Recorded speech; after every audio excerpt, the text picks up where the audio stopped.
It is. Shalom, everyone. Welcome to Wednesday Night Nativ.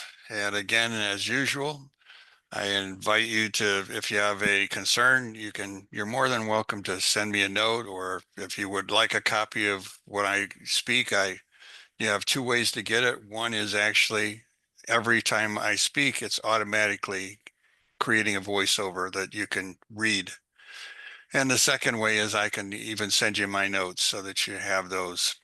But anyway, so remind yourself on YouTube, we also have the Nativ channel, and it would be wonderful if you would subscribe so that you can keep up with, well, not just me, but there are several rabbis and Rod Bryant, all of us on there provide you with, well, biblical content from the Old Testament, or what really is called the Tanakh.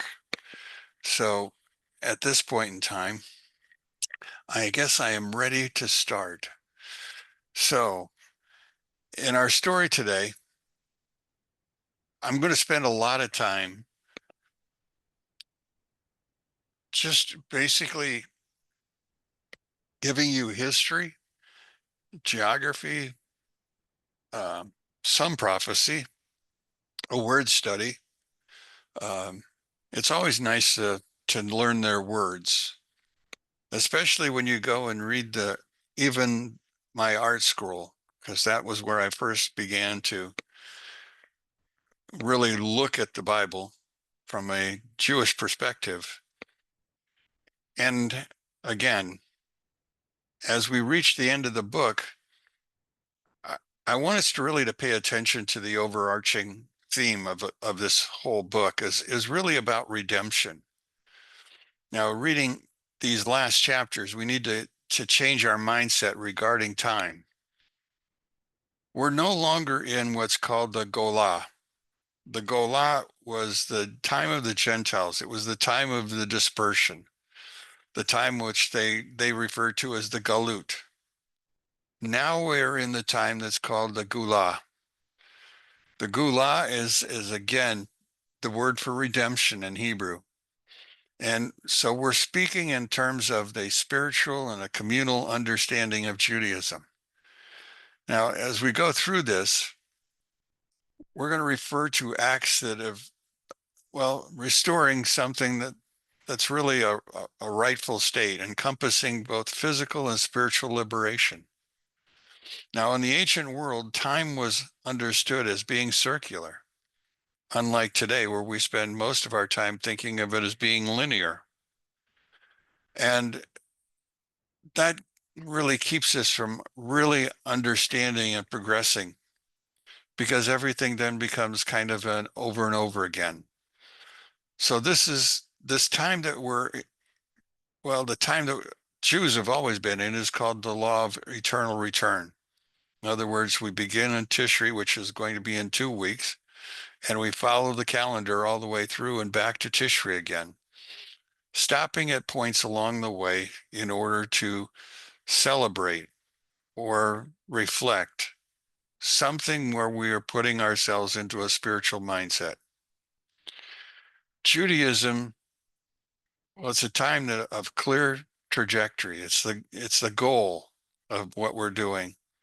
Now, according to Jewish thought, the desired destination of all time and history is a perfected world of peace and prosperity, distinguished by a pervading awareness of God's presence. Now, right now, humanity in general, and the Jewish people in particular, are in a state of exile, even though we're moved on from that. But it was in our way of thinking, we're in exile. We are not where we want to be. We're in a galut. For the Jewish people, the galut is about their collective eviction from the land and their sovereignty. Now, there are moments when it feels like humanity is adrift on some choppy sea of history. So what is the shore that we are all aiming to reach?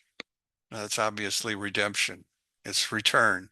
It's reconnection and renewal with God. Now, for this, or for the Jewish people, and really for the rest of humanity, it will be one day that we'll reach this uh, era of ultimate redemption. Now, the sages call it Yom Shechalum Shabbat, which technically means a never-ending day of Shabbat. That's found in their Jerusalem Bible. I have a Babylonian Bible, which is a little bit different than a Jewish Bible or a Jewish Talmud, because the Jewish Talmud basically was written in Jerusalem and covers only what happens in Jerusalem. It leaves out all of the other understandings. Now, in Hebrew, the difference between the word golah, exile, and the word gula, redemption, is really a single letter. The letter is an aleph. Now, the aleph in this word is actually silent. What's important is the value of the letter. You see, the letter aleph has a value of 1, and it represents the underlying presence of the aleph, which is also beginning with an aleph. Aleph is God, the one who is in charge, the general. So that's the prevailing thing. Now, the transition from Golah to Gula is marked by the discovery of, well, God's infinite oneness hiding within the fragmented world.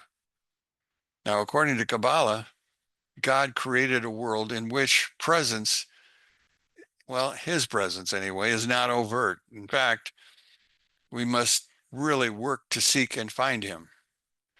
In the language of the mystics, this is referred to as God's Zimzum, or his self-contraction. Now, his concealment allowed for the emergence of a purely materialistic world in which the so-called natural order is perceived to be completely independent from his divine origins. Now, furthermore, God's Zimzum created the conditions necessary for human free will to emerge, which is the integral part or component of God's plan for this universe or for this creation. I say for this creation because we often think creation goes as far back as, well, creation of Adam. But actually, creations happened long before that. And when we get to the end of this section, well, not tonight or next week, but we're going to talk about cosmic jubilees, talking about time long before and the world the way it was. So according to this task of humanity is to bring home God from his, well, self-imposed exile. Now, the intention is for the original creation, or the creation we are now living in, is to seek God and God to reveal himself and his providence within this world. Now, the whole process will culminate with an awareness that nature itself is supernatural, that there is truly nothing other than God. Now, as the prophet Habakkuk, or Habakkuk, which is the way it should be pronounced, Habakkuk, says in 2:14, "For the earth shall be filled with the knowledge and the glory of God as the waters cover the sea." God's existence is like the silent aleph, as always, he's always present, just waiting to be acknowledged and aligned with, well, thereby transforming what we would call exile into redemption. Now, this dawning of divine consciousness will disclose the seamless fusion of the natural and the supernatural orders, revealing that the perceived dichotomy between nature and divinity was never truly accurate. The divine hand was always guiding natural order. And as we look at Isaiah 30, chapter 30, verse 20, we read, "Your teacher will no longer hide from you." Now, the teacher being God, "For your eyes will behold your teacher." The invisible God will soon reveal himself, but right now he's revealing himself through his handiwork. Now, the earth, our bodies, nature, all have been, well, will all be appreciated for what they truly are, expressions of his divineness. But again, Isaiah says God's unity will be perceived with one's own flesh. Our flesh will be able to discern him, though right now it is very difficult. That comes from Isaiah 40, verse 5. Now, well, though it may not seem like it now, but the fulfillment of Judaism's utopian vision for the future, well, as always, was given by the prophets. And it's always materializing all around us, not through miracles so much, but through natural progress and scientific discoveries.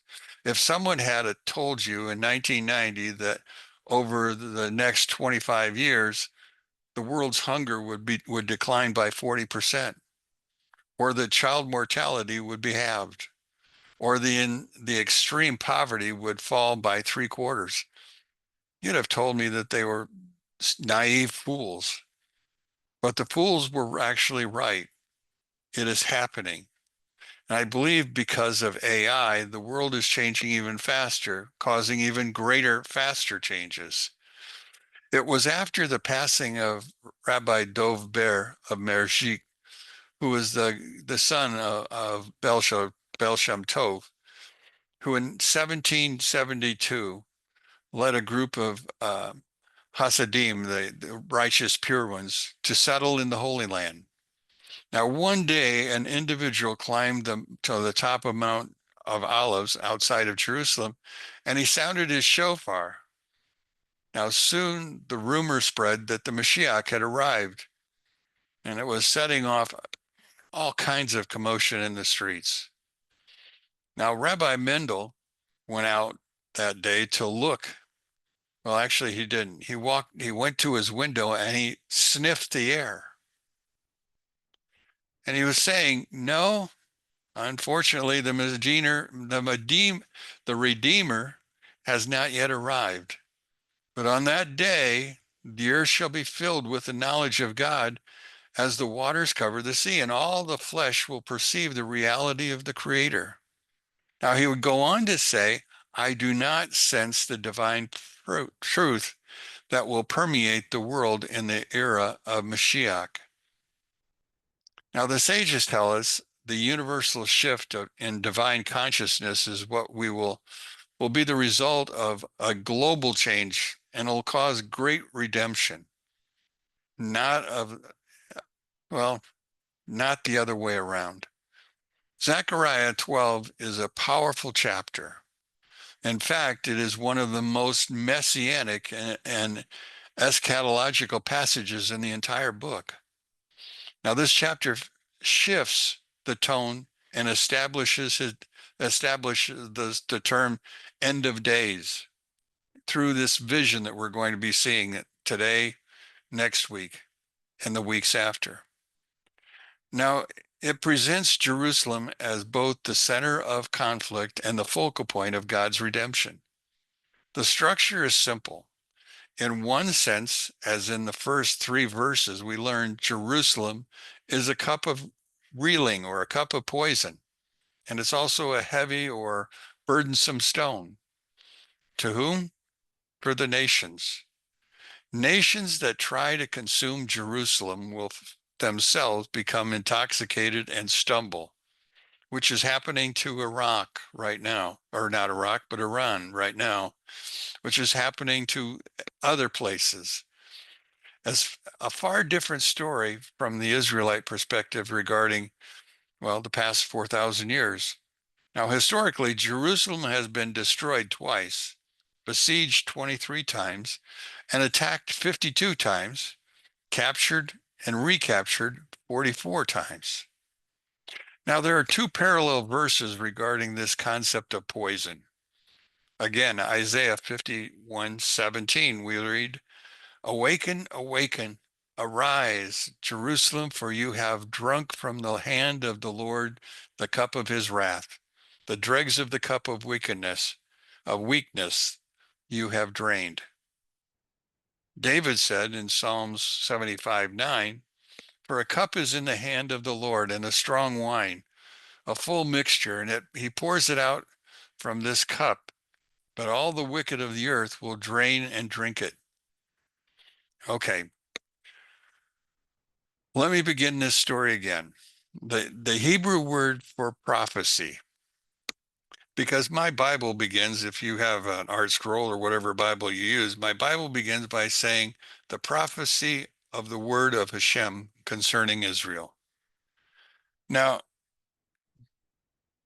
prophecy is should have been written with the Nabuah. That's the word that should be used. But that is not the word that was used here. Again, the masa, or the burden of the word of Hashem concerning Israel. The burden. Now, even burden is not an accurate enough word. The word masa might be better translated burden, and Rashi says it's a burdensome stone. Israel's actions during the Second Temple period did not merit God's benevolence or his kindness or his redemption.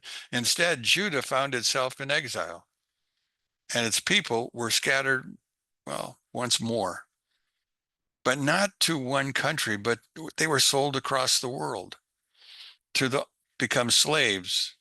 Some of them escaped and just simply ran. Others were escaped, but they ended up in the lands of the Ishmaelites, and they've served and labored with them for some 1900 years. Now, the exile and the destruction began with, well, this last exile began with the Romans. Some would have called them the Edomites, because that is a term that's been used often interchangeably between the two. You and I would be called an Edomite. Now, we would read of countless tragedies for the Jewish people in Europe. Well, that was until 1948, with the last being the worst, which is Germany and the Holocaust itself. Now, I want to go deeper as far as this idea of masa, a burden. Again, the word masa literally means burden. It can mean load, and it can mean weight. So this is a weight, it's oppressive. Prophetically, the term becomes a technical term for the prophetic pronouncement, especially one hidden with judgment, with destiny, or with awe. You see, this is finally used by the several other of the other prophets. They also picked up on this word. In Isaiah 13:1, it begins by saying, Masa of Babylon.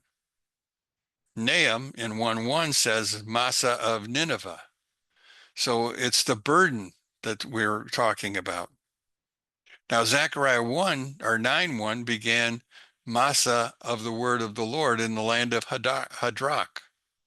So the prophetic language, Masa, signals that what follows is not casual encouragement, but a very weighty revelation, something carried by the prophet, and he lays it upon the people. So why use Masa here?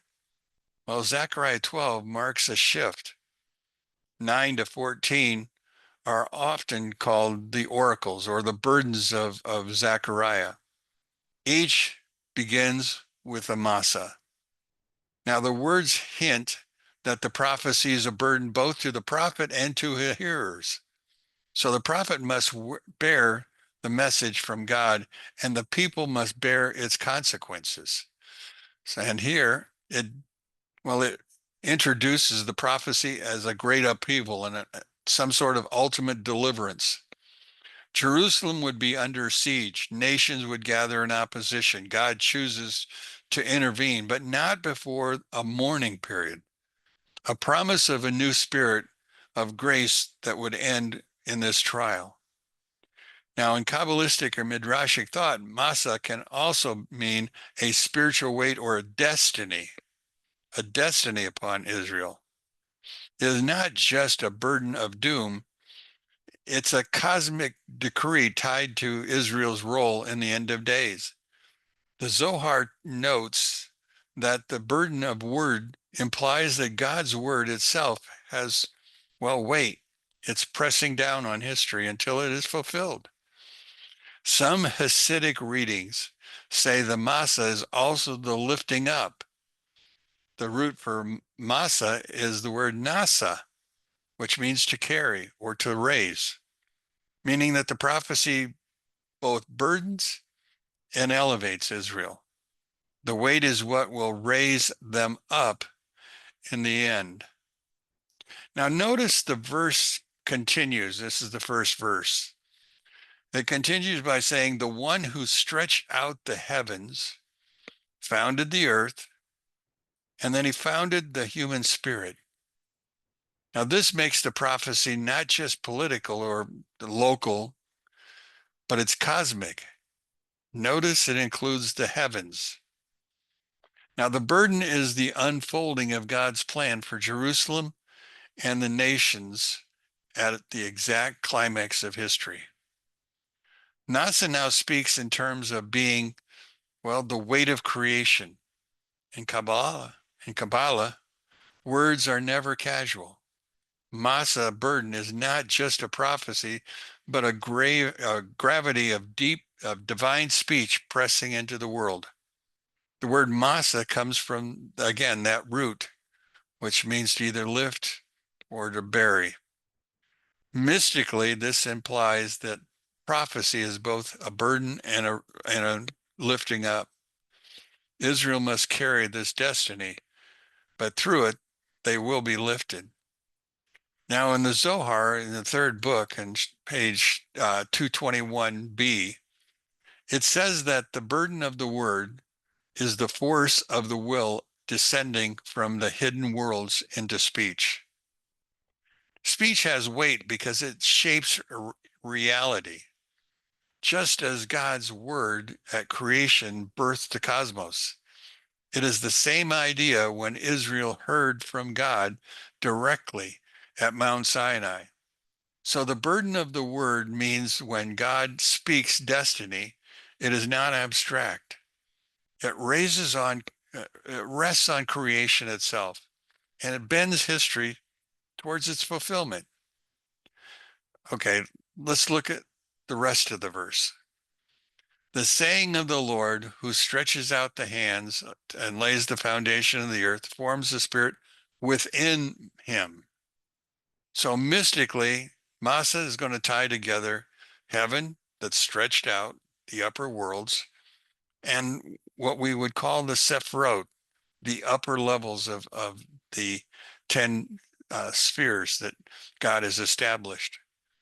The earth is founded, that's on the lower world, by Malkut, which is a vessel of manifestation. Now, a human spirit formed, well, that's the middle. That's where heaven and earth meet. Now, the prophecy is heavy because it touches all three planes, cosmic, terrestrial, and the human soul. It isn't just about Israel in history, but it's about the alignment of heaven and earth and the inner soul of humanity. In mystical thought, Israel carries the burden of tikkun. Tikkun is the Hebrew word for cosmic repair.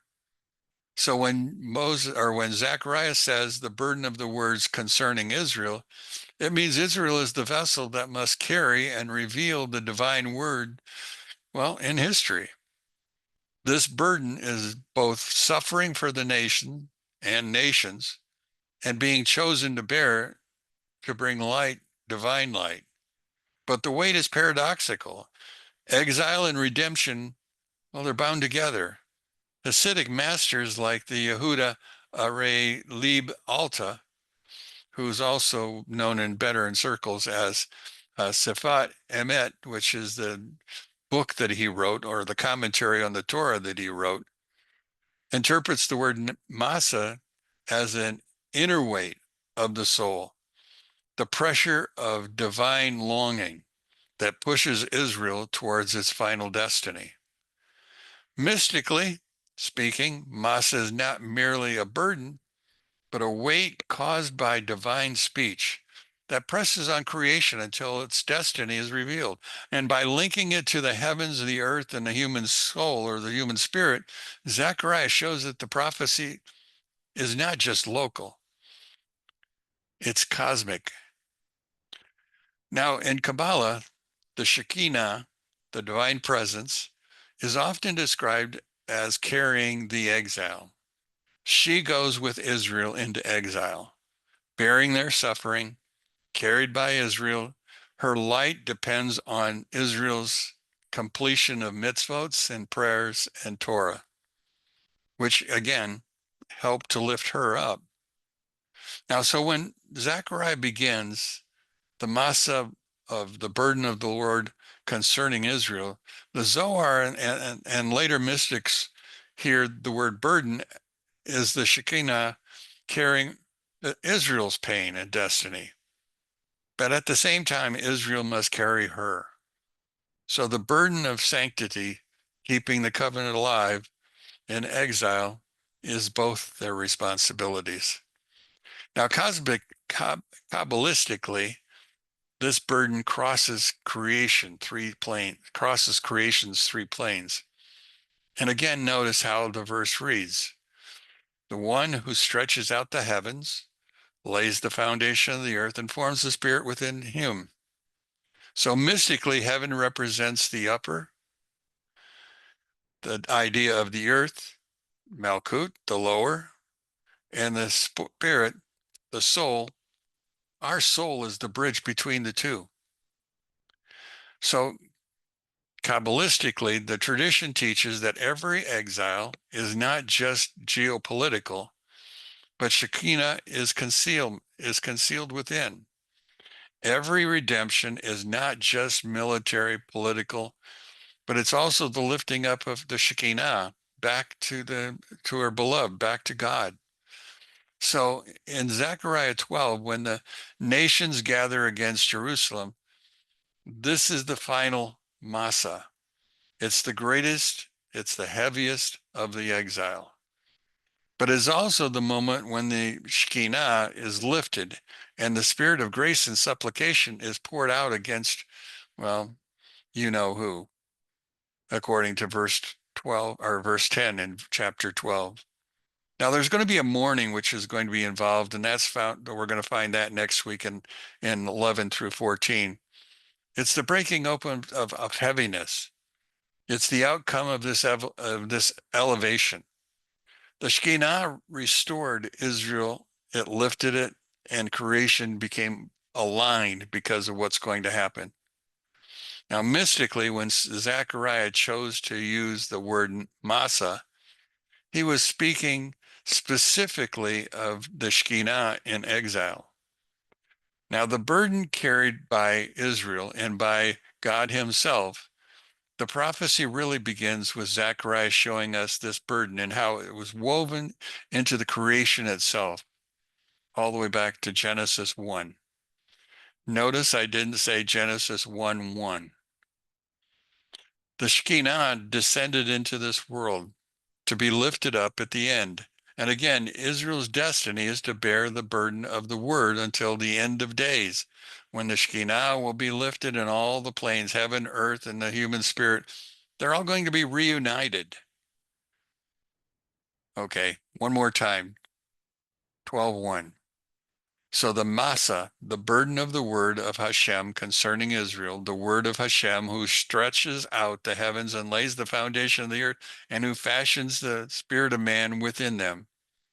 Zechariah is really maintaining that God is in total control of the entire universe. Now, Radak would add to that only God has the power to create or to destroy or to build or to uproot. He mentions that since God created man and it was God who truly put Israel in exile, only God has the power to redeem Israel from the exile. But more than that, the prophet is stressing that the true purpose of the redemption is for the perfection of all mankind. That's us.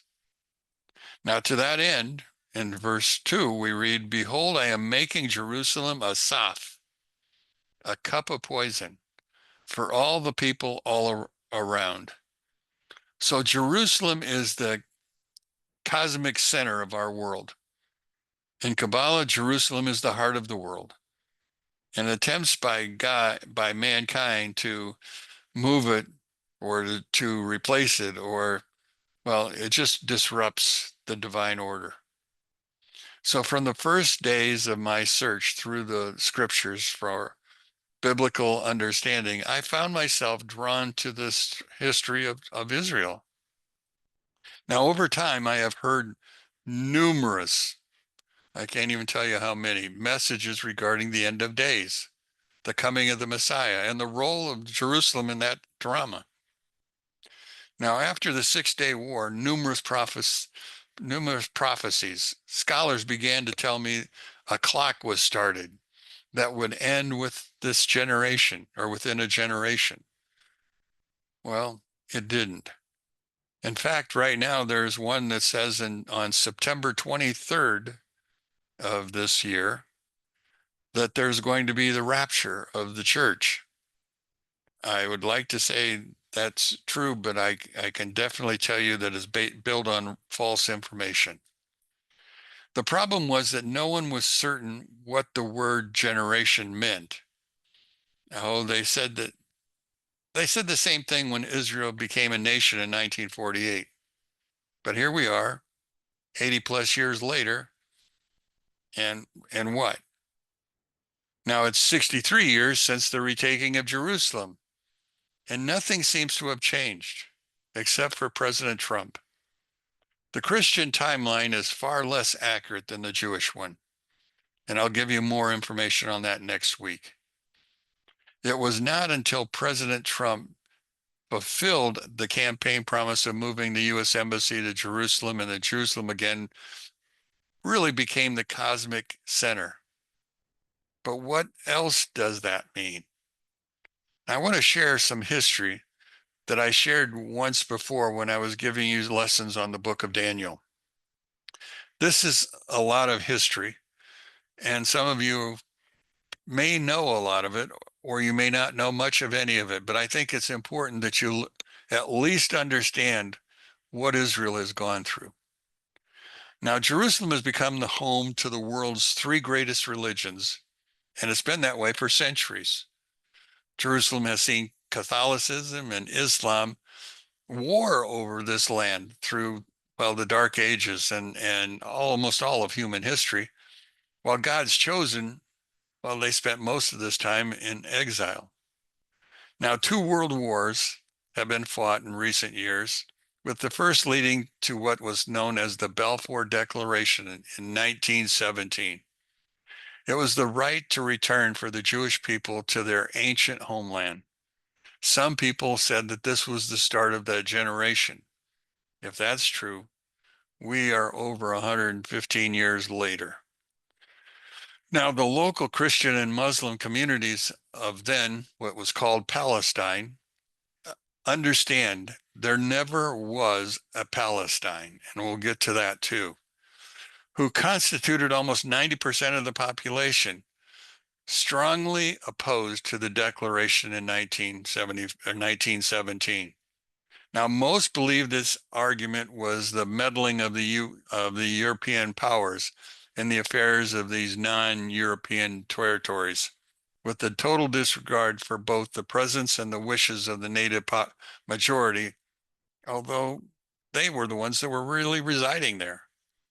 Now, the result of these world wars has been, well, a constant stream of conflicts all across the Middle East ever since.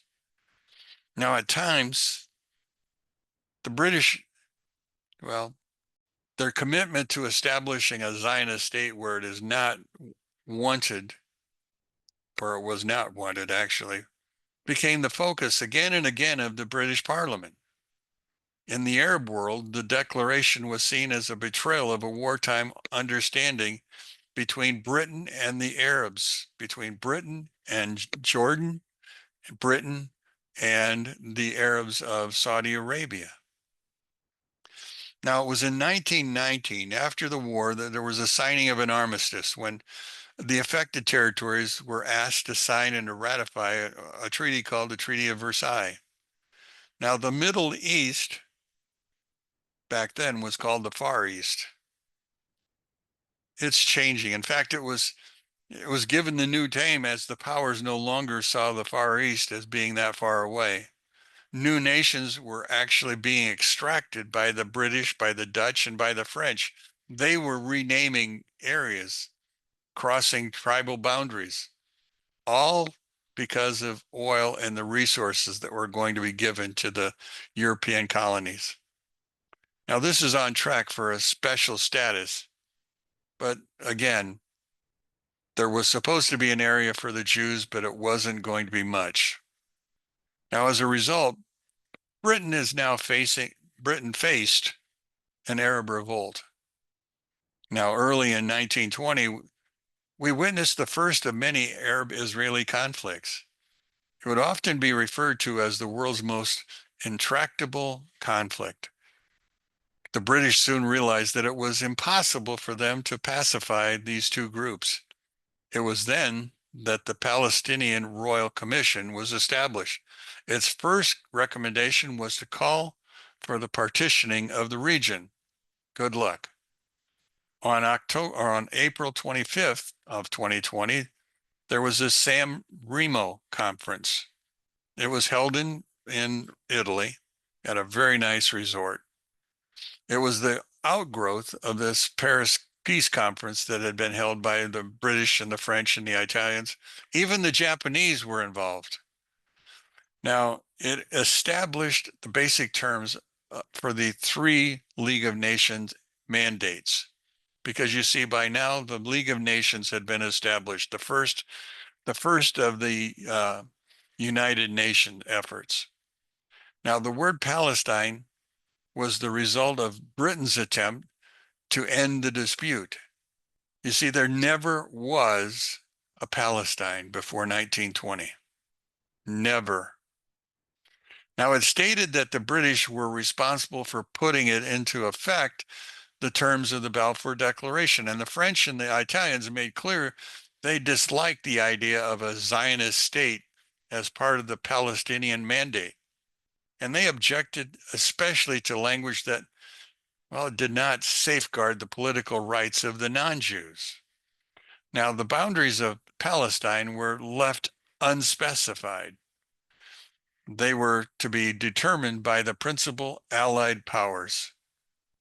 Well, 3 months later, the French defeated King Faisal's Arab kingdom in Syria and elected to have that land also redistributed as part of this new agreement. Well, the whole territory was soon to be known as Transjordan, which tied in with the area now referred to as Palestine. It wasn't until 1922, that Congress officially endorsed and America supported the idea of this Balfour Declaration. Well, it came through the passage of the Lodge Fish Resolution, Henry Cabot Lodge Fish Resolution, and it was not without its critics who believed that the President Wilson and Congress ignored democratic values in favor of, well, biblical romanticism. Now, when they endorsed that declaration, it was noted that the large, well-financed and well-organized pro-Zionist lobby in the United States was quite active in establishing this resolution, while at the same time the country's, well, the United States at that time was had a very small Arab American community, and they had no political power and they were forced to acquiesce. Now, in 1936 to 39, there was an Arab revolt in Palestine, but it was also superseded by tensions coming from Adolf Hitler and his Third Reich. The British Parliament approved what would be known as the White Papers in 1939, and this was the last formal statement of governing policy for the mandatory Palestinian state, declaring that Palestine should not become a Jewish state and placing restrictions on Jewish immigration. Now, this would result in many Jews attempting to flee Nazi persecution actually, they were trapped in Europe, having no place to go. Now, while the British considered this consistent with the Balfour Declaration, the commitment to protect the rights of non-Jews, many Zionists saw it as a repudiation of the Declaration itself. Now, this policy, well, it only lasted a few years because in 1948, the British surrendered the mandate. A civil war ensued, and the Jewish people earned a sliver of land in what is now known as the kingdom. Now, with that as your backdrop for our verses, is it any wonder that Jerusalem, which is, well, the fundamental part of the three religions, would become a place of controversy and violence? It will become a more significant and controversial place as the times draw nearer to the Messiah coming. Radak, Abarbanel, Metsudos, well, they all saw Jerusalem, well, leading to their problem would lead to a siege of the city in the end, and mankind's understanding that the city was poisonous for all who chose to attack it. Well, that became obvious. Now, Radak tells us that the people mentioned here are the armies of Gog and Magog. He notes that they will lay siege to the city, believing that the taking of Jerusalem and the resistance of God's people will be destroyed, and the lack of confidence will cause the nations to fall quickly into their hands. Malbim believed that the army of Gog and Magog will be composed of the Edomite nations, was the Europeans and those that were part of Esau's kingdom. And at the time of the city of Jerusalem will be controlled by the Ishmaelites of all. That's the Arabs. Now, this would have been a repeat of the Dark Ages, and what we would today call the Crusades would have begun to happen. Now, Malbim lived in the 1800s, and I'm sure he couldn't have imagined all that has taken place since he died. We understand that God will, well, he'll wage war with both groups and repaying them for what they put the Jewish people through for these last few years. Again, remember the Hebrew word saf, which roughly can be translated as cup or basin, and can also speak to the threshold of poison. Now, Rabbi Mahari Kara, Jerusalem will be like a high threshold that nations will want to jump over or across. But it will all, well, they're all going to stumble and they're all going to fall. And it's fascinating that some men of the tribe of Judah will, according to chapter 12, verse 2, second half of verse 2, are going to participate on the side of the enemy. I don't know how many of you watched the fiasco going on in New York City with the colleges and the tent cities that were put up by the Palestine or by the Arab people.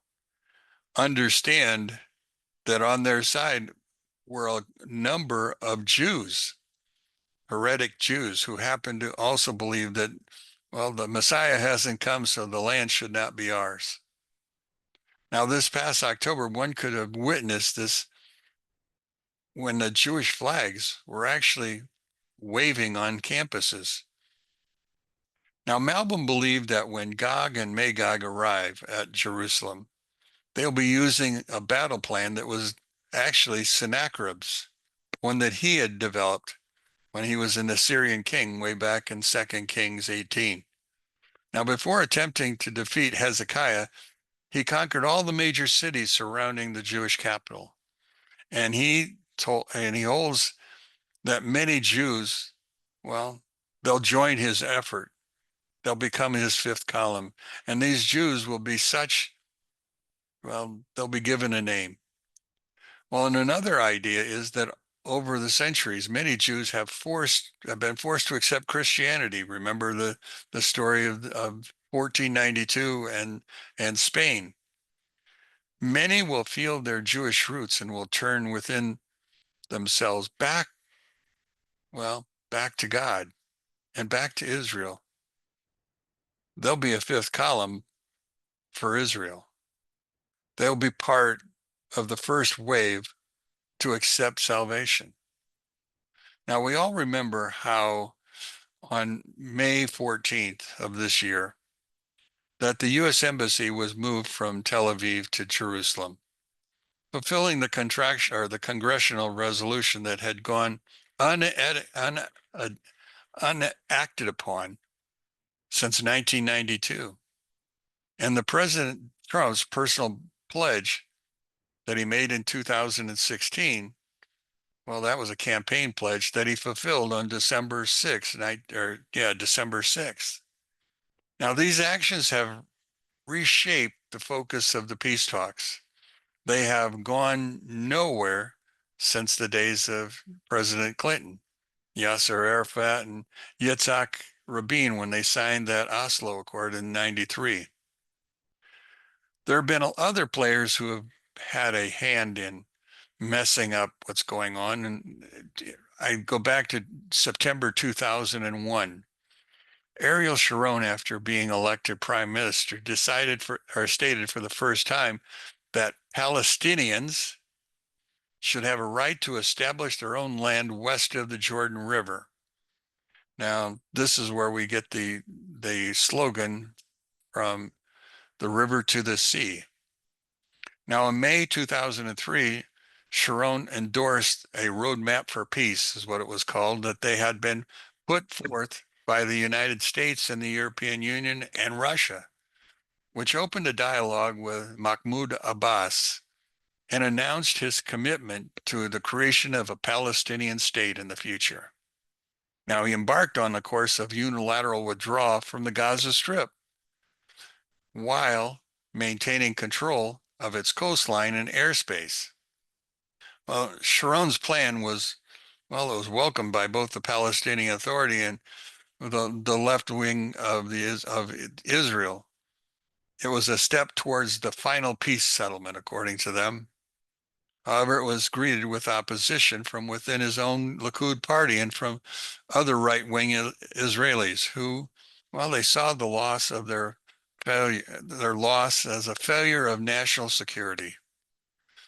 Now, we need to understand that some of the greatest opponents of Israel's occupation of the homeland are, in fact, Jews, whether it's the government of Israel or the service of the foreign governments. So, do you remember Gush Katif? It was part of that Sharon farce. It was part of a series of 17 Israeli settlements that had occupied a space of land between what is now Israel and Gaza. And in 2005, Gush Katif, well, it represented 10% of all the agricultural produce raised in Israel. It accounted for 65% of Israel's organic export, 90% of Israel's bug-free leafy vegetables, 45% of their exports, 95% of Israel's cherry tomato exports, 60% of Israel's herb exports, and 60% of Israel's geranium and flower exports. All this came solely from Gush Katif. Now, there were 350 families who agriculturally had created this enterprise at Gush Katif, which is really not just a city, but it's the series of cities. Now, there were 4,000 or 5,000 Jews and 5,000 Palestinians who worked there. Gush Katif was just a hothouse where in less than 2 weeks it was in ruin. The buildings were, well, they covered over 1,000 acres, and they were worth probably $80 million back in those days. Now, the annual revenue lost by Israel was $60 to $70 million. So many of the residents of Gush Katif were never paid for their losses. Now, were they ever assisted in relocating?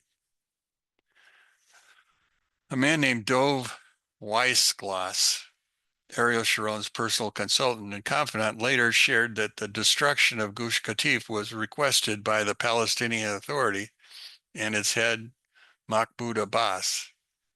Weissglass revealed that that the information in response to Reserve General Yom Tov Samai, who was the Army radio, who was on Army radio, that Sharon was abandoning what was known as then as the Philadelphia route, which ran from Gush Katif. It was a battlefield that was along the Mediterranean area. Anyway, the battle route often used by David in those days to reach Palestine. But the problem was Ariel Sharon gave away what he should never have given away. Excuse me.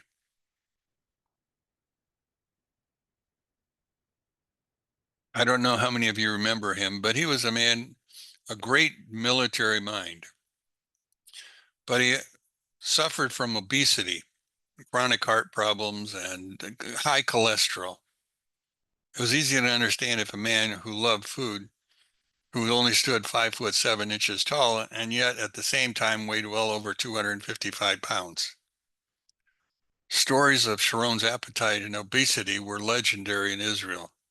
And he would often joke about his love of food and his expansive girth.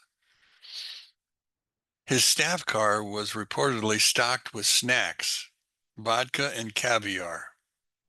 Now, his doctors, his friends, and people on the staff tried to impose a diet on him, but it was never very successful. And shortly after signing away Gush Katif, Sharon was hospitalized, forcing a minor stroke sent him there. But during his hospital stay, doctors discovered he had a heart defect requiring surgery and ordered bed rest pending the cardiac catheterization. A week later, Sharon immediately, he just returned to work, and he had a massive heart attack from which he laid in a coma for well over a year. Then he passed. Now, Zechariah now describes the punishment that comes to those attacking Jerusalem in these last days. And he begins by calling the city of burden, or burdensome stone. Look at verse 3. And it shall come to pass on that day that I will make Jerusalem a stone of burden for all peoples. All who bear it shall be gashed, and all the nations of the earth shall be gathered about it. Now, those choosing to become involved in the affairs of Jerusalem will soon be finding themselves scarred by their actions.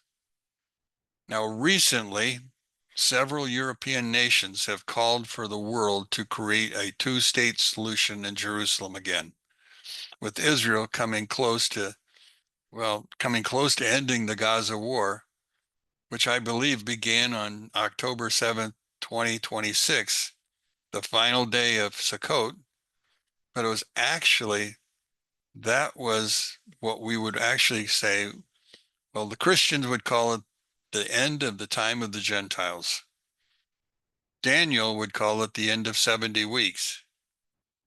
The footsteps of the Messiah are coming louder, or becoming louder each day. Now, just like anyone who tackles a burdensome stone strains under its size and weight and soon calls for help from others, so too will Israel's attackers call for assistance.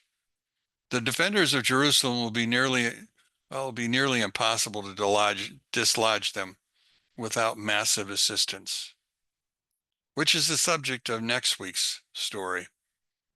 I've gone 55 minutes, so I hope I gave you enough information to query and understand what we're about to cover when we go into verse number 4.